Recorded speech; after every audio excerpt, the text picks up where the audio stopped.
का। बस यही तो मैं भी सोच रहा था, लेकिन अब मैं चाहता हूँ गांव में ही रहकर खेती बाड़ी करूँगा। क्या कह रहा है? गांव में रहकर खेती बाड़ी करेगा?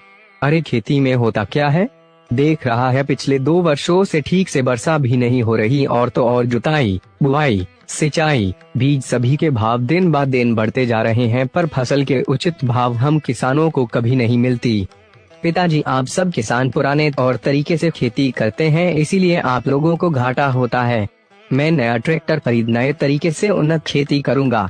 बेटा, बड़ी बड़ी बातें करना आसान होता है पर हकीकत में उसे करना बहुत कठिन। बेटा, आधुनिक खेती के लिए ढेर सारे पैसों की जरूरत होती है। पैसे कहाँ से लाएगा? पिताजी, मैंने लोन की अर्जी बैंक में डाल दी है।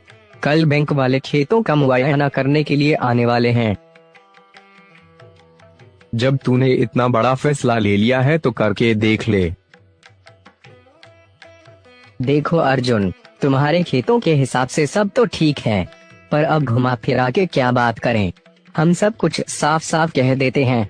जी सर, हमारे कहने का मतलब है 2 लाख का 10% हमें कमीशन अगर तुम दे देते हो तो तुम्हारा लोन पास समझो, लेकिन ये पैसे तुम्हें एडवांस में देने होंगे। सर, मैं कुछ समझा नहीं। हमारे कहने का मतलब है 2 लाख का 10% हमें कमीशन अगर तुम दे देते हो तो तुम्हारा लोन पास समझो, लेकिन ये पैसे तुम्हें एडवांस में देने होंगे।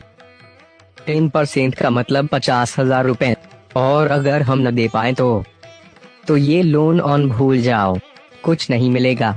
सर, ऐसा न करे, मैं शहर में अपनी नौकरी छोड़ खेती बाड़ी करना चाहता हूँ।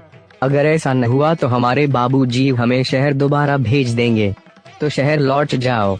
यहाँ गांव में कुछ नहीं रखा, और यहाँ काम करना है तो यहाँ के तौर तरीकों से चलना पड़ेगा।